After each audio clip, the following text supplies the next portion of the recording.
दोस्तों, अगर आप ज्ञान के मामले में पीछे नहीं रहना चाहते तो हमारे चैनल को सब्सक्राइब करके बेल आइकन जरूर दबाइएगा, क्योंकि श्री कृष्ण कहते हैं ज्ञानी व्यक्ति को कभी कोई पराजित नहीं कर सकता। दोस्तों, आपके नाखून काटने की आदत कहीं आपकी किस्मत के दरवाजे तो बंद नहीं कर रही, कहीं आप इस दिन नाखून तो नहीं काटते और नाखून से किसी ने आपको अपने वश में तो नहीं किया हुआ है। जी हाँ दोस्तों, हैरान मत होइए, आपके नाखून से कोई भी आपको अपने वश में कर सकता है, क्योंकि तंत्र मंत्र की विद्या में नाखून और बाल वशीकरण के लिए सबसे सिद्ध माने जाते हैं। तो अगर आप नाखून काटते समय ये गलतियां करते हैं तो आपका दुर्भाग्य आपका पीछा कभी नहीं छोड़ेगा। साथ ही अगर आप दुनिया को अपने इशारों पर नचाना चाहते हैं तो नाखून काटते समय ये सावधानियां जरूर बरतिएगा और नाखून को कचरे में फेंकने की जगह इस पेड़ की जड़ में डाल दीजिएगा, तो पूरी दुनिया आपके सामने घुटने टेकने पर मजबूर हो जाएगी। तो आखिर कौन से पेड़ की जड़ में डालना चाहिए आपको अपने कटे हुए नाखून? अगर आपके मन में भी ये सवाल है तो वीडियो को अंत तक जरूर देखिएगा, क्योंकि दोस्तों अधूरा ज्ञान हमेशा खतरनाक साबित होता है।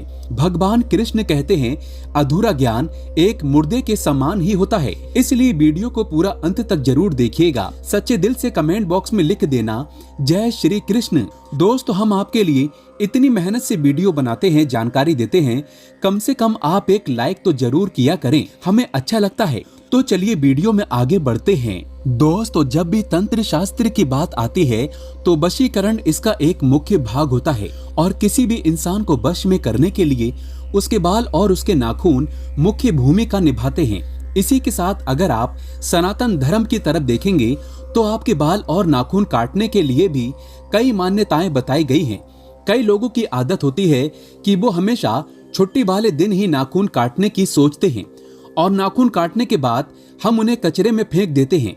हमने अक्सर अपने घर के बड़े बुजुर्गों से ये कहते हुए सुना होगा कि इस दिन नाखून नहीं काटने चाहिए, वरना तुम्हें परेशानियों का सामना करना पड़ेगा। लेकिन आज की आधुनिकता में इन विचारधाराओं को मानना हम जरूरी नहीं समझते हैं और नतीजा हम धीरे धीरे बर्बादी की ओर निकल जाते हैं। घर कंगाल हो जाता है, नौकरी चली जाती है, यहाँ तक कि पढ़ाई भी छूट जाती है। वहीं अगर हम अपने स्वास्थ्य की दृष्टि से देखें तो शरीर की सफाई में नाखूनों की सफाई रखना बेहद जरूरी हो जाता है। अब क्योंकि हम भारतीय परंपराओं से जुड़े हुए हैं, इसलिए हम छुरी और कांटे की बजाय हाथों से खाना खाते हैं। इसलिए अपने नाखूनों को साफ रखना हमें बचपन से ही सिखाया जाता है, ताकि हमारे नाखूनों में लगी हुई गंदगी हमारे पेट में ना जाए और हम बीमार ना पड़ें। लेकिन अक्सर होता क्या है कि हम नाखून किस दिन काटें, इस बारे में हम अक्सर दुविधा में रहते हैं। तो सबसे पहले ये जान लेते हैं कि किस दिन नाखून काटने से क्या फल मिलता है। तो दोस्तों, एक सप्ताह में 7 दिन होते हैं, जिनमें अगर सोमवार को हम अपने नाखून काटते हैं तो सोमवार को मन का कारक माना जाता है और हमारे मन का संबंध हमारे शरीर से होता है। तो अगर हमारा मन पवित्र रहेगा तो हमारा शरीर भी स्वस्थ रहेगा। तो अगर आप सोमवार के दिन अपने नाखूनों को काटते हैं तो हमें अपने तमोगुण और राक्षसी बुद्धि से मुक्ति मिल जाती है। इसी के साथ मंगलवार का दिन हनुमान जी का दिन माना जाता है और ये खड़ा दिन भी होता है, इसलिए हमारे घर के बुजुर्ग मंगलवार के दिन नाखून काटने से मना करते हैं।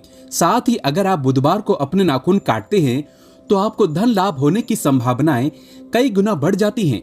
इसके अलावा अगर आप नौकरी पेशा व्यक्ति हैं तो आपकी प्रखर बुद्धि की वजह से आपको ज्यादा लाभ होने लगता है और आपकी नौकरी में तरक्की होने लगती है। साथ ही शुक्रवार को नाखून काटने से आपके जीवन में प्रेम और कला का अनोखा संगम देखने को मिलता है। अगर आपके करीबी दोस्त या रिश्तेदार आपसे दूर रहते हैं तो अगर आप शुक्रवार को नाखून काटते हैं तो इससे उनके मिलने की संभावनाएं भी बढ़ जाती हैं। इसी के साथ शनिवार का दिन शनिदेव को समर्पित किया जाता है। दोस्तों, इस दिन बड़े बुजुर्ग लोग नाखून काटने के लिए सख्त से सख्त मना करते हैं और ये सही भी है, क्योंकि अगर आप शनिवार को नाखून काटते हैं तो आपका दिमाग कमजोर हो सकता है, आपको मानसिक परेशानियां आ सकती है और शनि के वक्र दृष्टि का सामना भी करना पड़ सकता है।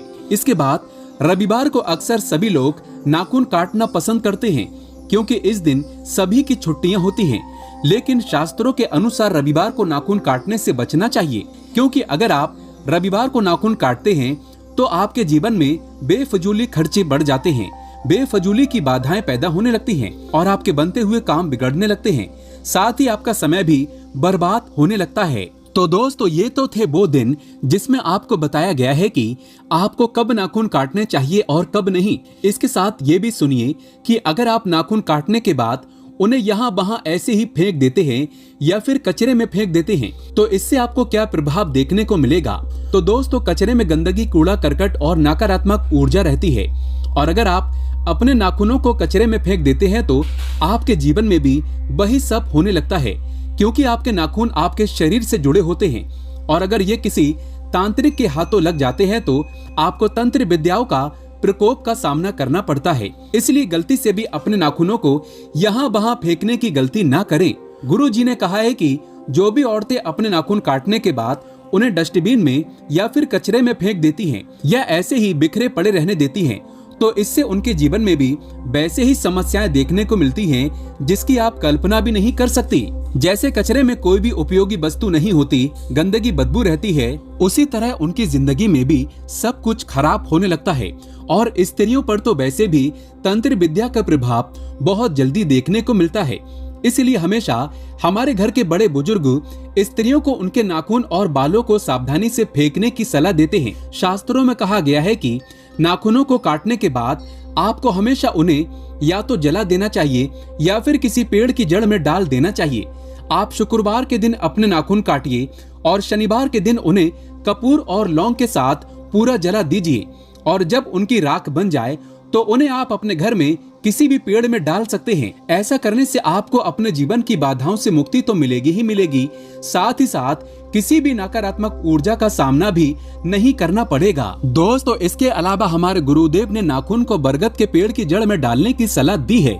बरगद के पेड़ को सीता माता का वरदान प्राप्त है और बरगद का पेड़ इकलौता ऐसा पेड़ है जो सबसे तेजी से और मजबूती से खड़ा होता है और लंबे समय तक जीवित रहता है। तो अगर आप अपने नाखूनों को काटने के बाद बरगद के पेड़ की जड़ों में डाल देंगे तो इससे आपको बरगद के पेड़ जैसा ही फल देखने को मिलेगा। आपका धन भी लगातार बढ़ता रहेगा, आपकी सफलता मजबूती से आपके साथ चलेगी और आपके जीवन में कोई भी परेशानी ज्यादा दिनों तक टिक नहीं सकेगी और आपको ज्यादा नुकसान नहीं पहुंचाएगी। इसी के साथ नाखून हमेशा सूर्य के ढलने से पहले काट लेने चाहिए।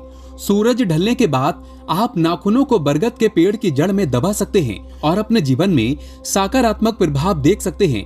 इसी के साथ घर के किसी भी पौधे की जड़ में डालते हैं तो ये भी बहुत सकारात्मक प्रभाव देंगे। बस कभी भी नाखूनों को कचरे में या फिर किसी गंदी जगह या नाली में फेंकने की गलती भूल कर भी ना करें, वरना आपको अपने जीवन में घोर परेशानियों का सामना करना पड़ सकता है। इसलिए अगली बार जब आप भी अपने नाखूनों को काटें तो दिन का विशेष ख्याल रखें और नाखूनों को काटने के बाद उन्हें समेट कर रख लें और बाहर जाते समय या किसी भी बरगद के पेड़ की जड़ में दबा दें। अगर आपको बरगद के पेड़ की जड़ नहीं मिलती है तो आप उन्हें अपने घर के गमलों में भी दबा सकते हैं। साथ ही आप इन्हें लौंग और कपूर के साथ भी जला सकते हैं। इससे आपको कोई भी नकारात्मक प्रभाव नहीं देखने को मिलेंगे। दोस्तों चाहे कुछ भी हो जाए, दूसरों के नाखून अपने घर के अंदर नहीं कटवाना चाहिए। इससे आपके घर में नकारात्मक ऊर्जा का वास हो सकता है। अगर आपने गलती से कटवा लिए हैं तो उन नाखूनों को तुरंत उन्हीं के हाथों से बाहर कहीं दूर फेंकवा दें। अपने घर के आसपास भूल कर भी इन नाखूनों को ना रखें। तो दोस्तों उम्मीद करते हैं कि आपको समझ में आ गया होगा कि नाखूनों को काटने के बाद हमें उनका क्या करना चाहिए और क्या नहीं। अगर आपको ये वीडियो अच्छा लगा तो वीडियो को लाइक जरूर करिएगा और कमेंट बॉक्स में जय श्री राम, जय बागेश्वर धाम सरकार, जय हनुमान, जय सीताराम जरूर लिखें। धन्यवाद।